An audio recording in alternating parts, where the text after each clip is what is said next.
Hello everyone, welcome back to the Bhavasamadhi Darshan. So let's start the glimpses of the glorious past, and on this day, 25th May 2004, Supreme Pontiff of Hinduism conducted 4-day experiential meditation program called Nithyananda Program that was conducted by His Divine Holiness Bhagavan Nithyananda Paramashivam himself at Bengaluru Adinam. This program helped the delegates to transform their understanding of life, death. They learned to overcome all the fears and insecurities, let go of the guilt and painful memories, to be healed with the sleep disorder and experience the joy of a spontaneous living. Below are some of the photos taken during the program on day 2. So let us watch. Moving to the next year, the year of 2005, and on this video, Supreme Pontiff of Hinduism and the participants of the Himalayan Yatra trip engrossed in the conversations, recalling the day's event and sharing some cherished moment with each other. So let us get the more glimpses of this day through this video.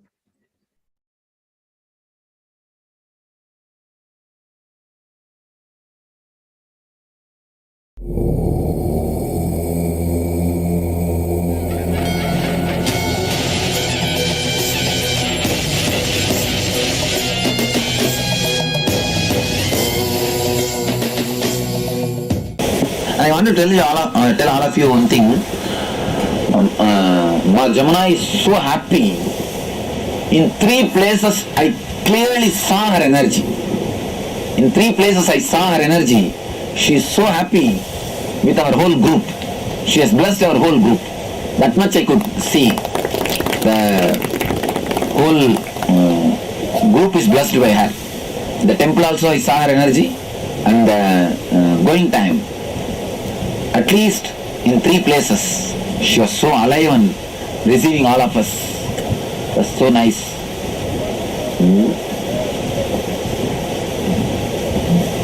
Don't think this rivers and all is just a totality of water.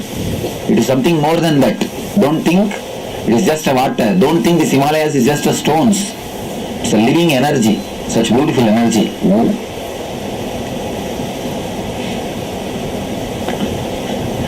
How many are having this pain, that pain?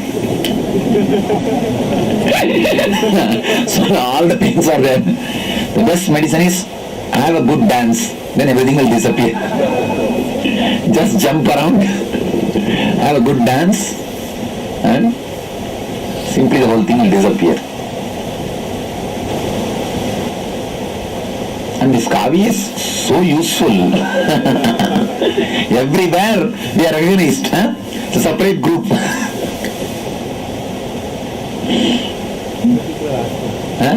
people are asking where you are from. And Baba, some 4-5 guys continuously Jai. Paramahamsa Nithyananda Swami ke Jai. Continuously throughout. It's a wonderful. It's actually such a scenic route. And wherever that you see the straight cutting in the hills, understand it's cut by glaciers. I have seen 1,000 feet glaciers just moving. It will take more than 12 to 15 hours to completely slide. I have seen with my own eyes it's moving, slide happening. You see, in the winter time it will all become snow. In summer it will start melting. Some weak points it will melt, and the center will be completely glacier. It will just slide as a whole piece. When it slides, it will not slide just only as ice. It will bring some rocks also and chisel the whole hill. It's a living hill. Suddenly it will bring such big piece of glacier and hit the hill and break the hill and make path. And within a month, landslide will happen and block the whole hill, whole river. Whole river will be blocked by the landslide. And after a few months, the river will bring a big glacier and hit the hill and make path for itself. At least this Yamunotri, I am sure that the route in which I walked is not the same route. It's not the same route. Where we take the bridge, along with the river only we used to go. That bridge is new. The whole thing is new. I could see, I saw there also, there was a landslide and the whole route was disturbed. Nice drama. Last time when we were there in Uttarakashi, just 2 days ago there was a landslide. 150 people died. Uttarakashi. Don't worry. It's on the city, not on the. It's on the city.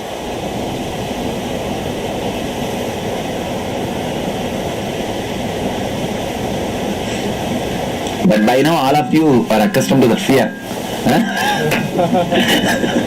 The pony is enough. That fellow will go only towards the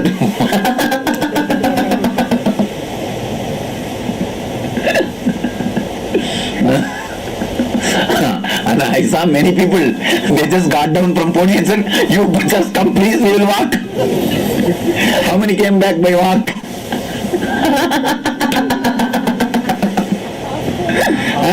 And that is what, after half pony. I tell you, if we walk also we will not be so tired because second layer energy will open. But if you go on pony and this dolly, second layer energy never opens. And such a bum, the whole body becomes pumpkin. And second layer energy is also not opening. And first layer energy is also exhausted. Over. What to do then? Now, bum, everything is ripe completely. All we need is one scissor, one knife, and a little bit of salt and masala. Whole body is now ripe. What to do? But nice drama, nice experience. See, anything, if it has to be carved, you should use a hammer. So these difficulties, these austerities are a hammer to engrave all these beautiful experiences inside your mind. All these beautiful moments will be engraved, will be carved inside your mind deeply with these moments of uncomfort and the austerity. A little bit of austerity is nice, wonderful. And one more thing, giving too much of comfort and sophistication to the body is creating a permanent residence for all the possible diseases. When you create enough of comfort and only sophistication for your body, you create a system which continuously creates disease. Now once in a while like this going and breaking all those things is good. You will also be, you can also understand that you can survive with a little bit of difficulties, you can take little risk. Now you are having confidence. Did you think that in that type of things you will be able to travel? Especially when going, I saw somehow got into the pony. Now if they come back, they will be very disturbed and then all will make fun of them. So that is the reason people are going. I saw all the faces. Arey, what? This Nithyananda Swami did not even tell us. He just brought. And if we go back now, people will laugh at us. And we have to show that we are very courageous. All the husbands wants to prove to wives, and the wives wants to just prove that they are courageous people. And then come back the other way, we have to come back. Somebody was asking on the way, Swamiji, for Kedar there is no helicopter service. I said, even if it is there, it will not be allowed.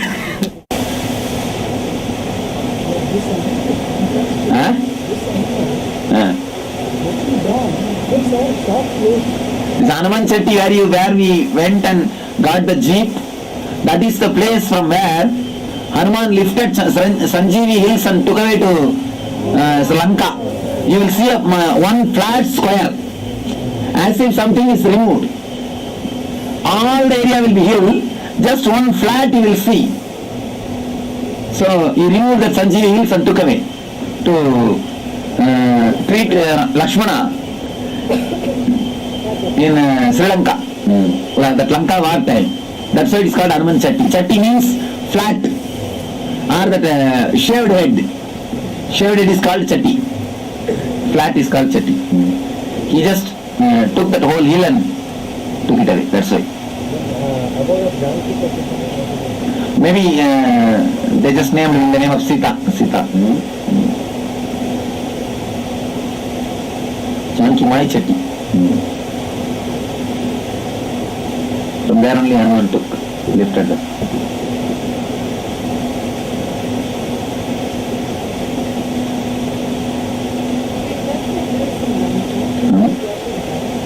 Oh, he didn't bring it back. He didn't bring it back. He just put it there. That is what is Trikonamalai. That hills only is Trikonamalai in Sri Lanka. And Shiva temple is there. What in English they say? Trikonamalai. Trikonamalai. That hills only. And if you go and see the Trikonamalai, you will see as if that hill is just put and patched. You will see a complete one ring below the in the foothills. One ring, complete ring, as if the hill is just placed. It will not be attached with the planet. It is not attached with the ground. There will be one ring. So they make some story and attach it. I don't know. But the beauty is in this country, everything is related to spirituality. The same hills are there in some other country, means they would have made it as a tourism spot. There would have been some resort. I have seen a skiing spot. In so many other in America and so many other countries I have seen. They would have become skiing spot. Here you see every stone has become a worship. Every stone has become God. They start worshipping. The whole thing is centered on spirituality.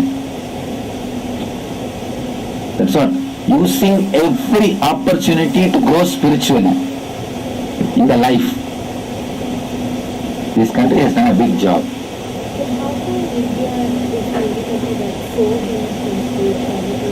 Because the Rishis culture started here only. These guys, the Rishis are responsible. A big group of people who are very intelligent. See, first thing, they don't have to work for food because so much of abundant food is available because of these rivers. Everything is available. Then what to do? They started meditating. They started contemplating, going in to find out the secrets of the inner world. Then they brought the high, rich culture. They are all indebted to those guys.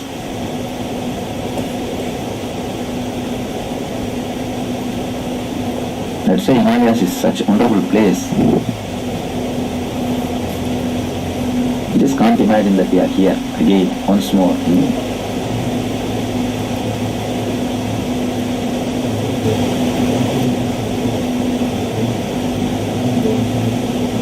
All of them were born here only. A few went from here all over the world and created life in everywhere. According to my understanding and experience, surely human beings have happened on planet Earth in Himalayas only. This area only they happened, and from here only the whole culture developed.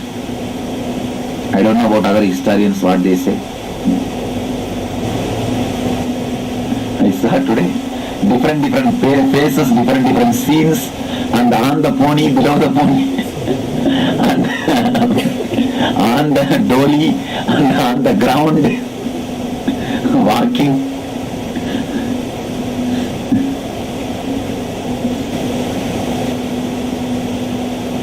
No other experience to be shared?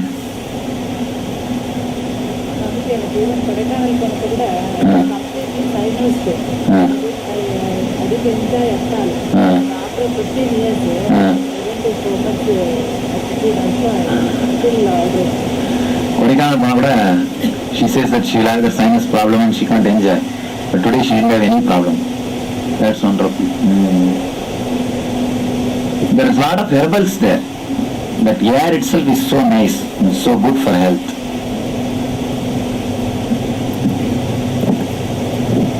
And one more thing, the very deep fear of survival, that solves everything. You have to be there, alert, alive, otherwise nothing can be done. Actually, all of you guys have practically successfully completed the whole trip. Because now once you know, your body knows the knack, your mind knows the knack. Next, no problem at all. The first thing only is a little difficult. Now you know the whole thing. Next, there is no problem. What you are laughing? True, ma? Now you know the whole neck, na? So no problem at all. Otherwise also you have to.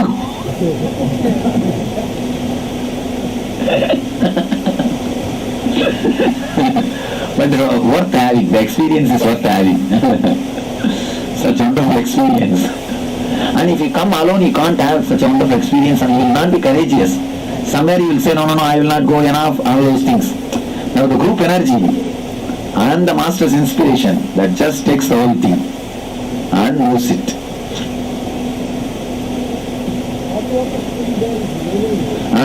That came for Shankara. Actually, Shankara went to all these 4 places. In all these 4 places, for the sake of Shankara, it came. For cooking, we used to put the rice in the cloth and shake in that water. It will become rice. It will be cooked rice. And put a little salt and eat that salt.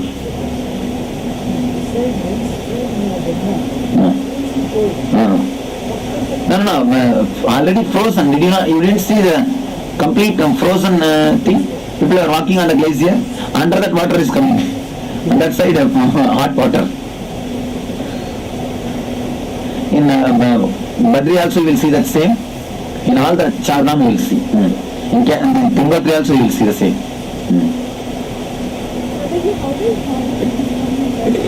It is a sulfur water. Chemically, actually, geographically, I don't know any explanation. I don't think there could be some explanation geographically. But only one thing they say that there is a sulfur, so from that water comes. It is sulfur water.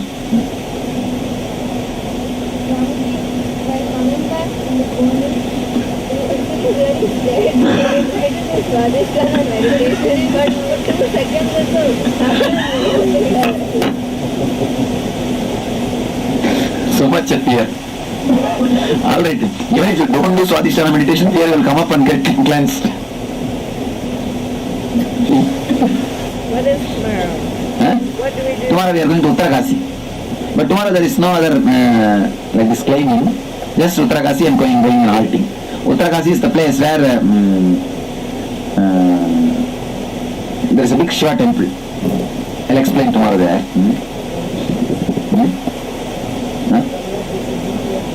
Yes. Now there are 2 places she does. In that Varanasi and here, both the places she does the U-turn. Usually the Ganga will be flowing like this. In Uttarakanshi she will take a turn suddenly like that towards uphill and then take a turn. That's why it is called Uttarakasi. Today he had a nice experience.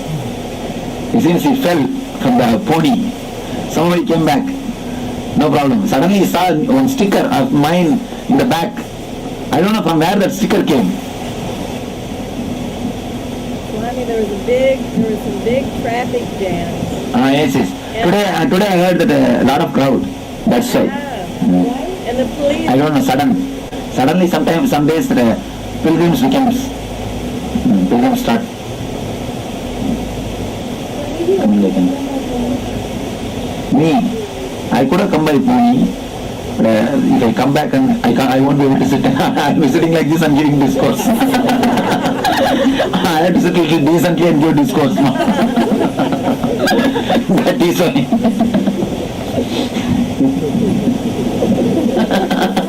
And I'll be walking like that and coming. Hey, put that seat.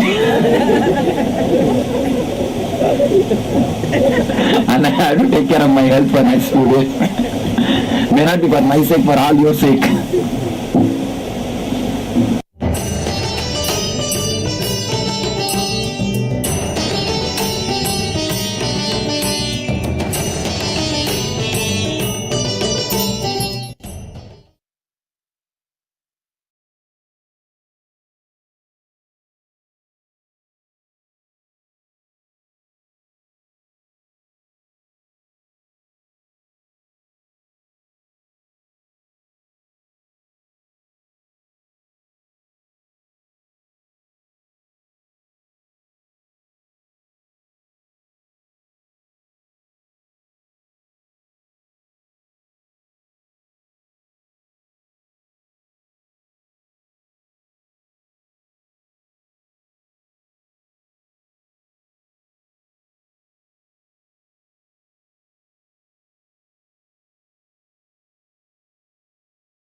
Moving to the next year, the year of 2006, on this day, Supreme Pontiff of Hinduism, Bhagavan Nithyananda Paramashivam was on the Himalayan Yatra with the delegates of Kailasa. Following are some of the pictures taken on the day 4 of the Himalayan Yatra. Supreme Pontiff of Hinduism can be seen walking in the procession towards Kashi Vishwanath temple in Uttar Kashi.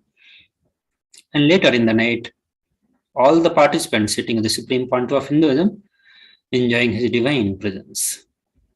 In the year of 2007, Supreme Pontiff of Hinduism, Bhagavan Nithyananda Paramashivam, guided the delegates to center themselves on the sound and enter into the center of silence.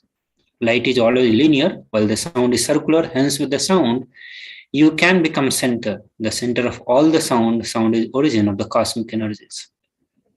Deathlessness can only be achieved by the connecting yourself to the source of cosmos, the source of your existence. Sound is a very powerful method to either raise or lower your frequency.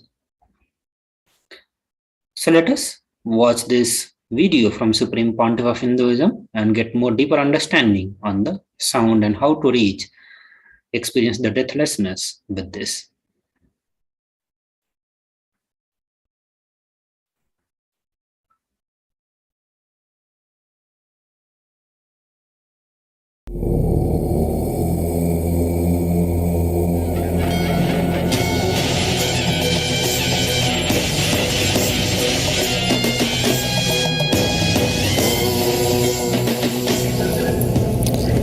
सदाशिवसमारम्भां शङ्कराचार्यमध्यमाम् अस्मदाचार्यपर्यन्तं वन्दे गुरुपरम्पराम्.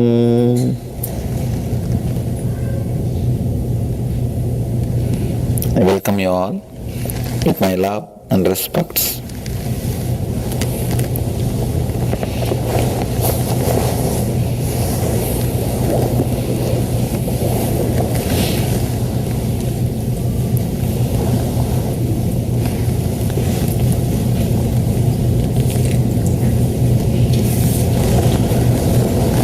Today's subject is the silence within. Shiva is taking us to a different dimension today. Yesterday he was giving us the technique to jump from sound to soundlessness through withdrawal, the method of withdrawing, pratyahara. Today he is teaching us a method called dharana. Dharana means centering. Understand? Pratyahara means withdrawing. Dharana means centering. Yesterday he was teaching us how to withdraw from the sound. Today he is going to teach us how to center yourself on the sound. Today's technique is more for musicians, poets, people who are performing arts related to sound. There are so many other beautiful arts related to sound. Mimicry. I have seen people creating sounds like animals. Animals will come and respond. So powerful. Animals will come and respond. One yogi, I had the fortune of living with that yogi. He will just create some sound and the snakes will come. I don't know how he makes it possible. Just some sound, the snakes will come. And he will create some sound, dogs will come. Not only dogs will come, he will change the moods of the dogs with just one or two sounds. Just one or two sound, he will just change the mood of the dog. Either dog will get frightened and run away, or he will just come and sit like a pet at his feet. Just with the sound, he is able to play so many things. All the people who perform some kind of arts related to sound, this technique is for them. How to enter into the center of the sound.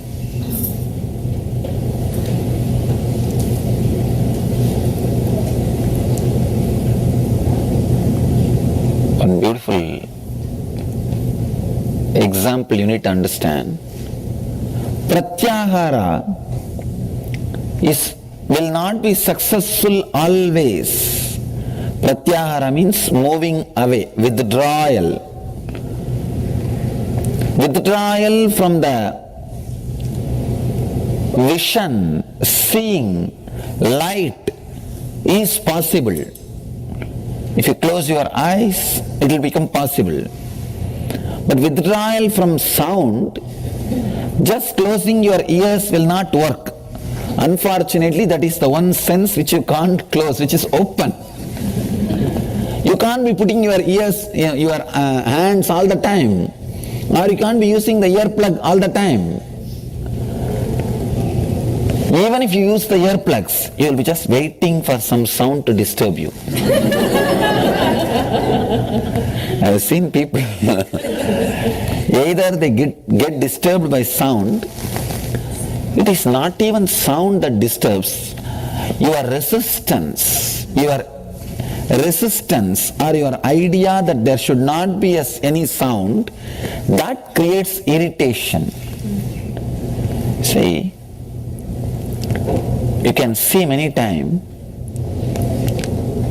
people who show that they are meditating, they will make so much of noise. Before they start meditating, they will tell, hey, keep quiet, do this, stop that, stop that, stop that. They will go around and make the whole house topsy-turvy. And no, the sound which they make will be much worse than anything else. And especially if these mother-in-laws learn meditation. The Indian mother-in-laws, they have their own way of making the whole thing silent. Anyhow, when you try to bring so much forced silence on everything around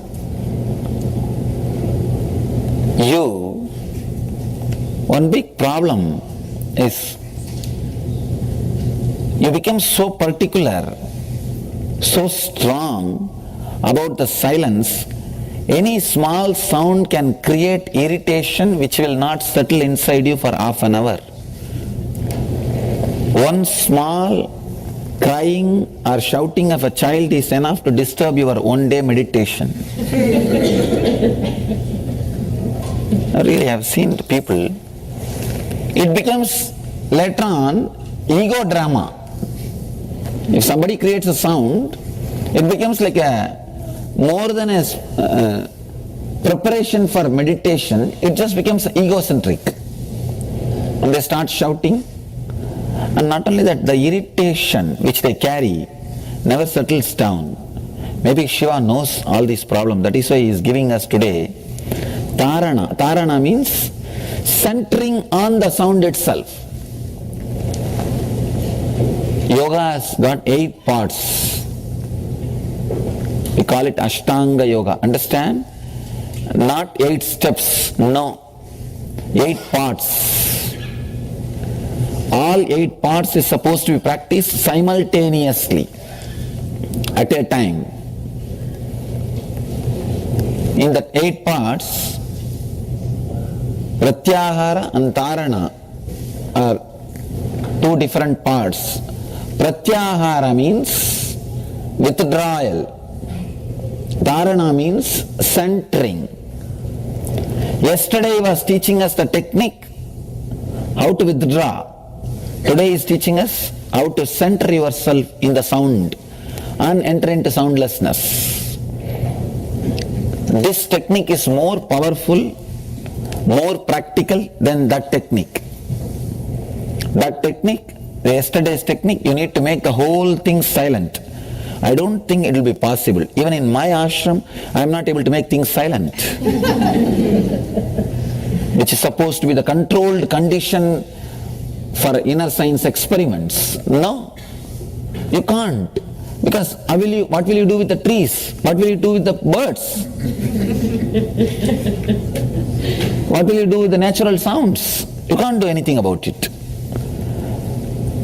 Even if you go to Himalayas, there will be sound of the waterfalls. What will you do about it? Nothing can be done.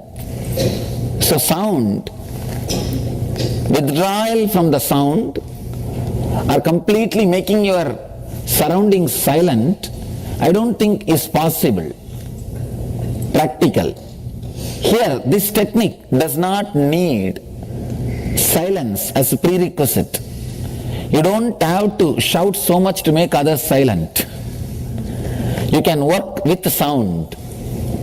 With sound, you can go beyond the sound.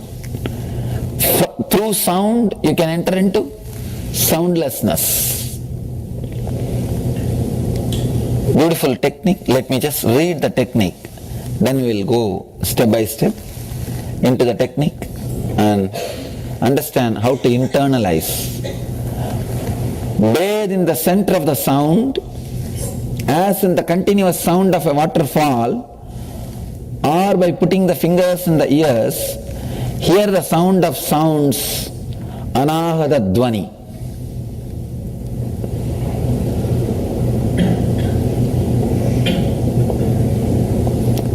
All the great scriptures, whether it is Vedic hymns or Bible words or Buddhist Dhammasutra, all great scriptures agree on one point. From sound the whole universe originated. The root of the matter, the root of the existence is sound. In Sanskrit we call Nada Brahma, means the sound which is the root for whole existence, whole cosmos. That is what we call Anahata Dvani. Ahata means created by striking. Anahata means uncreated, unstruck. Sound which is not created by striking any two object. Unstruck is what we call Anahata Dvani. Here, Mahadeva is giving us the technique to experience the Anahata Dvani. If you can touch the Anahata Dvani, uncreated sound, even once, you will never be disturbed by anything from the outer world. Anything in the outer world. I was with a great sadhu, the young age. Once he invited me to go to a nearby place. Usually in India they will go by walk to many temples, pilgrimage centers. He invited me, let's go for a yatra, pilgrimage. I said, let's go. It used to be a fun picnic, and being away from home is always fun. Because first thing, you don't need to go to school, no need for any routine, and especially in the young age when you have health, it's really fun. I said, let's go. We were traveling on a small boat, crossing a river. Suddenly the current was so strong, the boatman did not realize the current was very strong, and he rowed the boat in that strong current. And I saw very clearly the boat has started going along with the flow. Means the boatman has lost the control. And naturally, I'm a young boy shouting, and I don't know swimming. Another one fun. Because that's another one fun. Usually the village kids will be taught swimming at the age of 5-6 itself. When they put me in the water first time, I told them, no, I am a sannyasi, I can't learn swimming. Traditionally a Swami can't swim, should not swim. There's a belief, you are not supposed to learn swimming, you are not supposed to cross the river traditional belief. So I said, I won't learn. And now you being a Swami is not going to save your life. Knowing swimming only will save. So I was somehow uncomfortable and completely shaken. This sadhu was so quiet, completely relaxed, not disturbed at all. One thing, he knows swimming. Second thing, even if he knows swimming, he is going to be answerable to my parents, because my parents know that he only took me from the home. But this guy was not perturbed. And one more thing if I have to add, even if you know swimming, it was a very strong current, you can't come out of it. Such strong current. Because the boatman himself is not able to manage that strong current. But this sadhu is very strong. Somehow he managed to hold the boat and center, balance the whole thing, and he brought us out. After that I asked him, why you are not disturbed at all, not perturbed? What were you doing? How could you be so centered? Understand, it's a very powerful answer which has become mantra in me. And with this one technique, I can say after that nothing was able to shake me.